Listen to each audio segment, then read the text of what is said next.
Are you ready, Boots? Are you ready,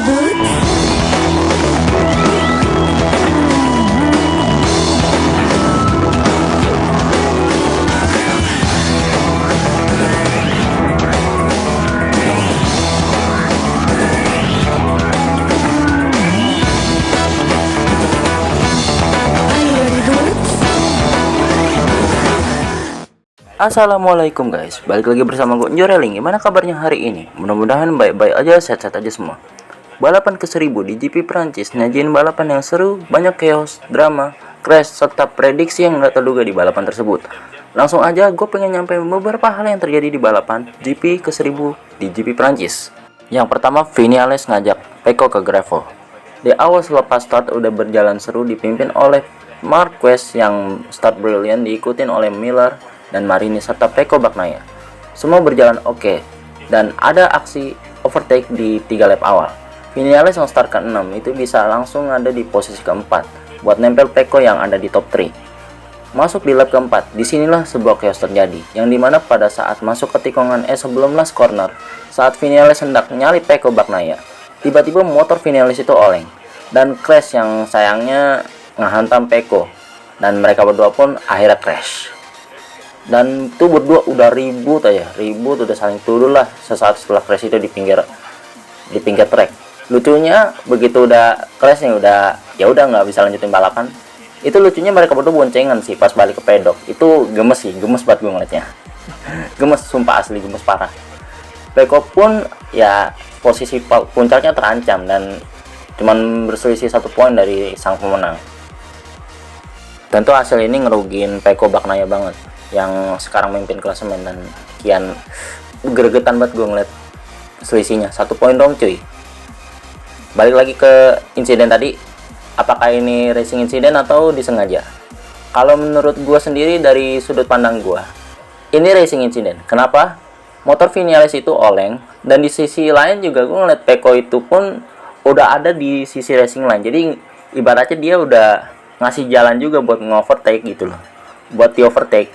Tapi ya namanya motornya tiba-tiba oleng, mau gimana nggak bisa disalahin juga gitu loh, nggak bisa nyalain Viñales juga karena insiden ini. Jadi ya itu aja sih dari yang gue lihat selama tayangan crashnya, walaupun memang tetap nanti diinvestigasi sama Race Direction, dan ya gue berharapnya Race Direction juga adil gitu loh nanti. Kalau emang nggak usah sekalian, kalau emang dihukum yang sesuai gitu aja ya, mudah-mudahan nggak random ya Race Direction ya. Next, nomor 2 itu ada Augusto Fernandez and Zarco Say French People. Di Prancis ini benar-benar balapan yang chaos dan kejutannya ada aja emang. Augusto berhasil finish di posisi keempat di GP Prancis, yang ngebuat rookie satu-satunya musim ini meraih hasil terbaiknya di MotoGP bersama motor Tech 3-nya, yang merupakan home race dari motor Tech 3 itu sendiri. Ya terlepas dari banyak yang crash ya, Fernandez berhasil tampil luar biasa gitu loh, memukau dari sesi latihan sampai quali itu dia bisa start dari posisi 12 kalau nggak salah. Udah bagus banget lah gitu. Hasil bagus ini membuat ya hasil bagus lah buat debutan MotoGP musim ini. Dan hasil main race-nya finish di posisi keempat, berhasil ngasepin pembalap-pembalap top kayak Alex Espargaro sama Fabio Quartararo. Wah, udah kalah lah, masa motor Tech 3 bisa ngasepin motor Yamaha sama Aprilia cuy, gila luar biasa. Gimana pembalap tuan rumahnya, Johann Zarco? Luar biasa. Zarco juga tampil bener-bener ya luar biasa banget lah di home race-nya, dengan finish di podium ketiga. Sama kayak Augusto yang ngambil keuntungan dari banyak yang crash gitu loh. Namun race pace-nya Zarco ini rapi dan bisa ngejar Martin sama Marquez lah, sampai akhirnya dapat rezeki juga dari crashnya Marquez di 2 lap terakhir. Dan hasil finish di posisi ketiga di home race bener-bener bikin rakyat Prancis seneng dan bangga banget lah sama rider kebanggaannya. Rider tuan rumah bener-bener layak banget buat dapat podium, dan buat Augusto Fernandez ini sendiri bener-bener pencapaian posisi 4 yang luar biasa, dan kerja kerasnya bener-bener luar biasa banget. Good job for Augusto and Johann Zarco. Nextnya itu ada Marquez udah ngasih segalanya. Kembalinya Marquez di GP Prancis emang bawa angin segar banget buat Honda, karena emang dia doang yang bisa bawa ini motor. Dari pre-practice aja bisa langsung masuk ke Q2 langsung lolos loh di Q2 buat ngunci start di posisi kedua. Hasilnya udah oke lah, start kedua gitu loh. Honda yang bawa Marquez, udah nggak usah ditanya. Hasil balapan sprint pun Marquez bisa finish di top 5, udah oke punya lah. Nah di main race nya berjalan bagus banget buat Marquez yang langsung memimpin di lap awal, sampai akhirnya Marquez pun sempat ada kontak juga sama Marco Bezzecchi yang akhirnya ya manuvernya agak ekstrim juga gitu loh, dan buat sampai turun di posisi ketiga. Kemudian ya terjadilah battle buat rebutin posisi kedua sama Jorge Martin yang udah disalip sama Bezzecchi. Aksi overtake terus ditunjukin sama kedua rider di pertengahan balapan sampai ya saling kejar-kejaran gitu loh di sisa 10 atau 8 lap balapan hingga masuk di 2 lap terakhir. Marquez atau Martin gitu. Martin yang udah nyalip di tikungan kelima buat nyalip Marquez. Ternyata Marquez itu terlalu ngepush motornya sampai ya tahu sendiri lah motor Honda sekarang kayak gimana gitu loh, sampai akhirnya crash cuy. Marquez kesian banget loh 2 lap terakhir, dan motornya udah nggak ada tenaga lagi buat nikung, dan akhirnya slip dan crash. Itu ngebuat Pramac mengunci double podium di balapan ini. Ya asli ini sih Honda tanpa Mark benar-benar nggak bisa apa-apa gitu loh.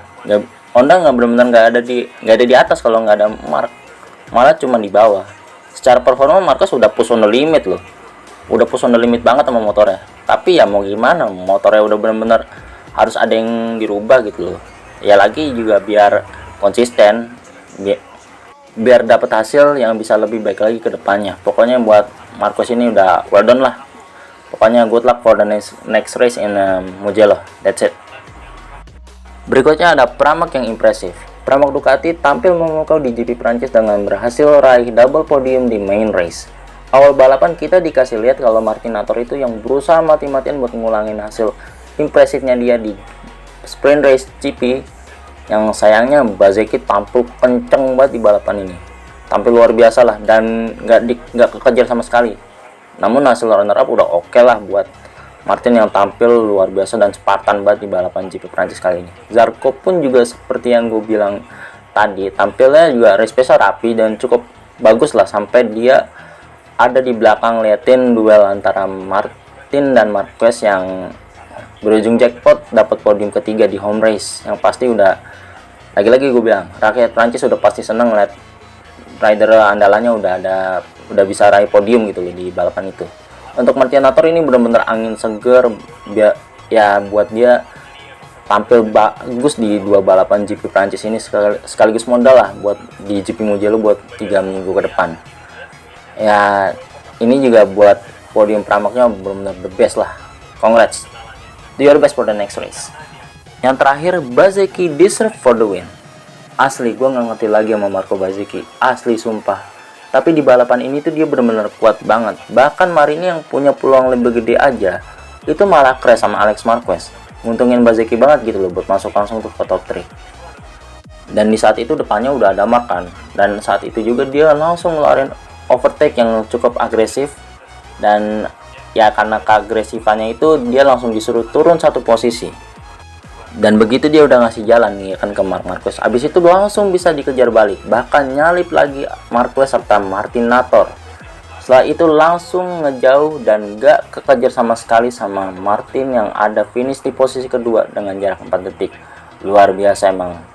Kemenangan kedua Marco Bezzecchi musim ini serta jadi pemenang ke-1000 di balapan Grand Prix ke-1000-nya. Wow, luar biasa. Ke-1000 MotoGP ya, luar biasa emang.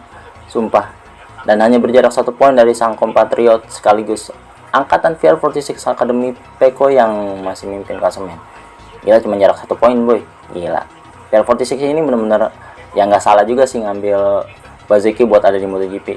Ya kalau konsisten pun bukan nggak mungkin gitu loh. Kalau rider lulusan Academy VR46 ini bakal ya saling sikut lah buat championship musim ini. Ya let's see aja lah ya kayak gimana.